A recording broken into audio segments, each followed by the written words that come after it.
Précédemment dans The Sprawl. Après avoir géré Rick, Red en apprend plus sur la keynote qui doit se dérouler sur le champ de Mars. Solaris s'apprête à sortir un implant oculaire cybernétique révolutionnaire. De quoi donner à Renouveau Gaïa l'occasion de briller. Alors, donc on se retrouve sur le champ de Mars. On doit être, je sais plus si on avait dit à quelle saison on est. De toute manière, peu importe, il fait toujours gris. Il fait toujours beau sous les datas de Paris 2040. Ouais, c'est ça. On doit être en été et du coup il fait très très chaud. Si on enlève la réalité augmentée qui offre un ciel bleu et rayonnant, en fait on a rapidement un smog orangé et assez pesant. Et du coup, ouais, on est sur le champ de Mars en fin d'après-midi. Le sol est imprégné de la chaleur qui a tapé tout au long de la journée. Les gens sont vêtus assez légèrement comme à la période, comme à cette époque de l'année. Ouais, du coup, c'est ce genre d'événement en 2040. J'allais dire Solaris a mis le paquet. En fait, Solaris a mis le paquet virtuellement. Si tu si tu te déconnectes, tu vois juste une misérable estrade sur laquelle les équipes de Solaris vont monter pour présenter le truc. Il y a quelques barricades et décors sur là où les militaires vont faire la démonstration. En fait, tu remets le filtre et c'est une estrade magnifique avec des colonnes en marbre façon Grèce antique et donc le décor militaire est fait d'obstacles plus vrais que nature, alors que derrière c'est juste des trucs en mousse et des palettes, quoi. Je pense que je vais commencer à faire une captation en direct pour les flux d'informations Mhm. et qu'en même temps que je filme les images que renvoient les datas, je garde une espèce de copie cachée du fichier avec uniquement comment c'est en vrai, en fait, sans tous les artifices de la réalité augmentée. Je sais Ok. pas si je fais ça pour mes propres archives, pour me marrer avec mes colocs ou si je m'en servirai plus tard. Mais en tout cas, ça m'amuse d'avoir ce double, ouais, ces doubles images, en fait. Parfait. Et du coup, quand tu prends le temps de faire un petit peu le tour de l'événement, de filmer un peu tout ça, est-ce que tu cherches quelque chose en particulier ou Je cherche à repérer qui sont les gens qui sont présents, voir si, j'arrive à voir, des personnes de Renouveau Gaïa pour, éventuellement les effacer des images, pour limiter les preuves de leur présence, sur les lieux. Mhm. Et puis non, en fait, je pense que j'attends en faisant mon travail de journaliste, en commentant ce qui se passe, de temps en temps en essayant d'interviewer, des personnes de Solaris, pour savoir, à quel point ils ont hâte que ce nouveau produit soit révélé, essayer de teaser au maximum, en fait, le public pour faire monter mon audience, pour avoir le plus de monde possible, dans mon flux d'informations au moment où le coup de Renouveau Gaïa va arriver. Ok. Au-delà de couvrir l'événement, quel est ton rôle majeur là-dedans? On t'a confié une tâche qui est essentielle à la réussite de l'happening ou de ce que doit réaliser Renouveau Gaïa, c'est quoi? C'est de m'approcher de l'estrade parce qu'il y a de vrais micros qui sont reliés à de vraies enceintes quand même Mhm. pour que le son se diffuse le plus loin possible et que j'installe un petit plugin qui est dans une clé USB qui va gérer la modification du discours du présentateur de Solaris. D'accord. Qui, je pense, va être le responsable du projet, enfin quelqu'un d'assez important en fait, qui va très probablement se faire virer à cause de ce qui s'est passé, parce qu'il va non seulement se ridiculiser, mais en plus il va participer à ridiculiser Solaris. Donc voilà, ce truc c'est qu'il faut que je fasse ça pas très longtemps avant le début, parce qu'il y a des vérifications de sécurité, je pense une dizaine de minutes avant le début de l'événement.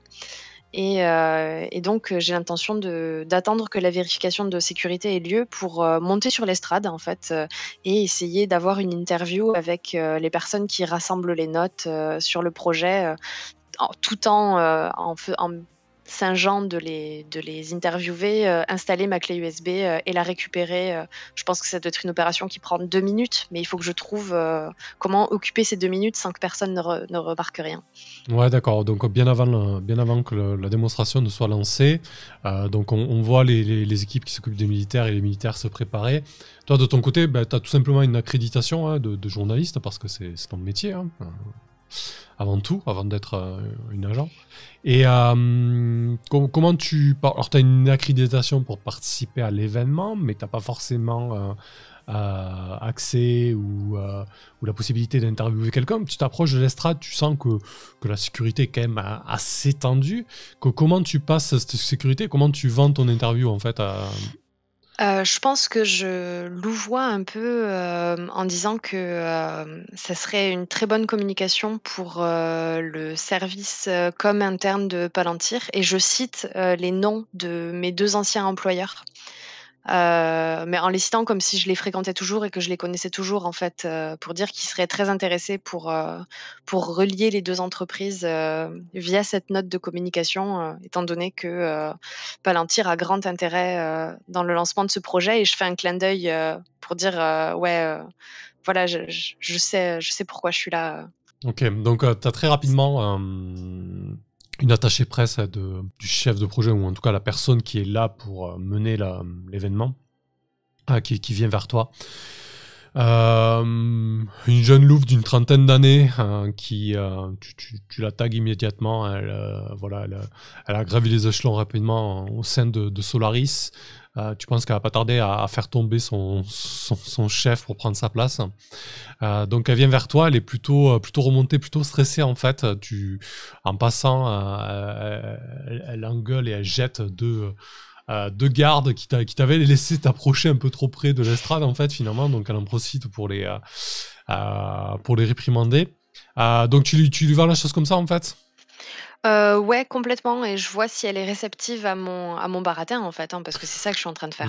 Eh ben, écoute, on va voir, hein. Donc quand tu essaies de convaincre quelqu'un de faire ce que tu veux par le biais de promesses, de mensonges ou de paroles en l'air, lance 2d6 plus style.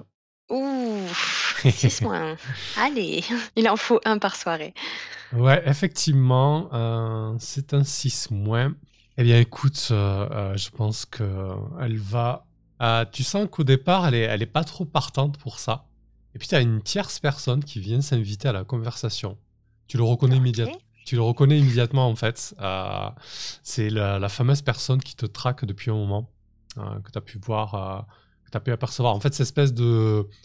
Je t'avais décrit avec une crête. Là, cette fois-ci, il a rasé un petit peu ses cheveux. Il a une coupe propre sur lui, mais tu reconnais un peu ses traits ordinaires. Et il s'approche de vous et il dit non, mais Magali, détendez-vous, ça va. C'est une journaliste. Laissons-la faire son travail. Il s'incline devant toi et il se présente. Sergei Nikovitch, vous souhaitez interviewer notre chef de projet, c'est ça? Oui, oui, oui, je j'ai grandement envie de connaître, avant tout le monde, ce dont il voudrait, ce qu'il compte présenter ce soir. Désolée, j'arrive plus à parler. J'ai beaucoup d'admirateurs, qui suivent, ce reportage, qui meurent d'envie d'en savoir plus. Et là, il dit, bah, écoutez, suivez-moi. Magali, c'est bon, vous pouvez disposer, je n'ai plus besoin de vous. Tu vois que Magali, elle fulmine, mais elle n'a même pas l'âge non plus. Tu sens que même si il n'est pas forcément tagué dans les noms de personnes de l'équipe que tu as eues, tu sens qu'il a une certaine autorité. Et donc, il te conduit sur l'estrade, un peu en backstage pour cette interview. Qu'est-ce que tu fais? Bah, alors dès qu'on monte sur l'estrade et que je suis suffisamment proche, du dispositif sonore, je pose ma clé USB, discrètement. En fait, elle peut opérer à distance, mais il faut qu'elle soit, posée sur le dispositif. Je pense que je sais pas qui est le développeur chez, enfin le hacker chez, Renouveau Gaïa qui a créé le dispositif, mais il m'a dit qu'il fallait absolument que ça soit au moins en contact, même si je la branchais pas. Donc voilà, et je commence à observer un peu, faire des compliments sur, sur la mise en scène, ce genre de trucs, en attendant que la personne, à qui j'ai envie de parler, arrive et j'essaye de, chercher en même temps sur mes, flux de données, si j'arrive à trouver quelque chose, sur cet homme avec le nom qu'il m'a indiqué. Savoir si c'est un vrai nom, un faux nom, enfin, j'ai compris qu'il me suivait mais j'ai pas assez de billes pour le confronter là tout de suite. Mmh. Ok, alors d'abord déjà, la tentative de poser l'objet là où il faut, alors que tu Ouais, es accompagné et qu'il y a des mondes autour, etc. Je pense que là-dessus, il y a un sacré enjeu. Euh, je pense que tout simplement agir sous pression, ça fera le taf, hein, puisque OK. tu agis face au danger et que tu veux obtenir quelque chose. Donc 2d6 plus cran, on va voir un petit peu ce qui va se passer alors qu'il est en train de te conduire vers le backstage, que tu passes à proximité du point où il serait intéressant de poser les dispositifs que tu as donnés à Renouveau Gaïa. Oh 14. Joli, 14. Parfait. Eh ben écoute, je pense que tu laisses tomber le dispositif où tu le souhaites. Sergei te conduit là où il faut, hein, il t'a pas menti, il te conduit effectivement interviewer celui qui va présenter la keynote. Hein, et il se met un petit peu en retrait pendant que tu engages la conversation avec le présentateur. Tu le remarques du coin de l'œil. euh, il est en train de passer des coms en fait. Il est en train d'appeler, il se passe quelque chose quoi. Tu vois. OK. Je fais, tranquillement mon interview, et je lui demande de nous livrer, une information, absolument secrète et confidentielle, en exclusivité 5 minutes avant le lancement, pour mes nombreux fans qui sont connectés sur mon flux d'informations, et je vois bien ce qu'il me dit, je lui accorde peut-être pas tant que ça d'importance, parce que je sais qu'il faut que je récupère la clé USB, sur le chemin du retour. Ok. Bah, du coup, l'info qu'il va te délivrer, c'est qu'en fait, c'est un produit qui est normalement destiné aux militaires. En tout cas, il a été développé en partenariat avec l'armée, ou en tout cas les scories qui restent de l'armée régulière. Mais surtout, ce qu'il te dit, c'est que ce produit va être disponible au grand public. Et tu vois que dans l'interview, bah, il balance pas mal de mots-clés et d'éléments de langage qui va parler au groupuscule un petit peu militariste, nationaliste, patriotiste et aussi survivaliste. Histoire de faire toutes les combos. Et voilà, donc c'est un produit qui va cartonner quoi, sur ces Ah bah, groupes-là. formidable! Ils existent toujours en 2040 et on leur file du matos. Génial. Ouais, effectivement. Du coup, tu vois, ils vont jouer énormément là-dessus, sur le fait d'être un surhomme, le fait de pouvoir voir tout arriver, tout anticiper. Voilà, cet aspect un petit peu euh, très militaire et très survivaliste. Qu'est-ce que tu fais ensuite, du coup? Bah, je pense qu'ensuite, je retourne vers là où alors je le remercie, hein, évidemment, au nom de tous mes followers, qui doivent jubiler là, après ces infos, cruciales. Je quitte, je quitte les backstage, je repasse par, l'estrade, je récupère discrètement, si je peux, ma clé USB, Mhm. pour éviter de enfin, il y a mes empreintes dessus, en fait, donc je veux pas être reliée à ça, quoi. Ouais, et puis le temps était Heu, suffisamment long pour que le oui, pour hacker que de le truc renouveler la guerre. s'installe, Mhm. effectivement et je vois si, je peux, remercier, Sergueï Nikovitch Mhm. pour, essayer, encore une fois, à l'aide de capteurs visuels ou quoi, de découvrir, davantage sur lui parce que son nom visiblement ne m'a pas donné grand chose. Ok. Donc voilà. Ça marche. Eh ben, écoute, je pense que tu fais. Alors, c'est pas un évalué. Ouais, c'est un effectuer une recherche en fait, hein. OK. Parce que tu pourras poser ce genre de questions du coup. Donc, 2d6 plus esprit.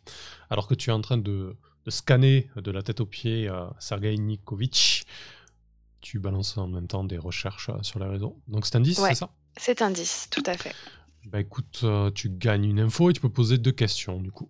En quoi est-ce qu'il est, relié à ma mission, en fait? Est-ce que c'est lui le donneur d'ordre? Enfin, c'est le genre de questions que je me pose parce que j'ai bien compris qu'il me suivait depuis le début de cette mission, en fait. Qui et ou quoi est relié à Sergei Nikolic? Ok. Ouais. En fait, en recherchant, tu trouves rapidement. Il s'appelle pas du tout Sergei, en fait. Il s'appelle pas Nikovic non plus. En fait, il s'appelle Edouard. C'est juste un pseudo. Il a plusieurs identités, en fait. Et en fait, c'est un chasseur de tête, c'est un chasseur de primes qui travaille essentiellement avec Palantir. D'accord. Et qu'est-ce qui le relie à ma mission, en fait, Alors, quelle relation unit Edouard ou Sergei Nikovic et ma mission à Renouveau Gaïa? Écoute, tu penses qu'il n'y a aucun lien. En fait, en cherchant, tu comprends que souvent Palantir le paie pour recouvrer des dettes ou des actifs appartenant à Palantir auprès de personnes. Donc tu comprends très rapidement que Palantir veut mettre la main sur toi parce que tu leur dois quelque chose. Donc tu es parti avec quelque chose de leur appartenant, c'est-à-dire ta cybernétique. Ok, très bien. Et ben donc je le remercie et je quitte la scène rapidement avec l'intuition qu'il va falloir que je monte ce dossier au plus vite parce que il risque de me servir comme monnaie d'échange pour ma propre vie en fait. Ok. Du coup là pour le moment, tu descends de l'estrade. Tu vois que Sergei te suit du regard et il te lâche pas du regard en fait. Tu sais pas qui l'a appelé, tu sais pas s'il compte agir tout de suite ou dans une heure, t'en sais rien, mais en tout cas tu sens une certaine tension. Surtout que là désormais, ça a bien duré une demi-heure cette affaire, le temps que tu accèdes au présentateur de la keynote, que tu fasses l'interview, etc. Entre-temps, le champ de Mars c'est rempli littéralement. Il y a énormément de monde, il y a beaucoup de foule. C'est-à-dire que là tu es devant l'estrade, devant la présentation. Au milieu du champ de Mars, il y a l'arène où les militaires vont faire la démonstration.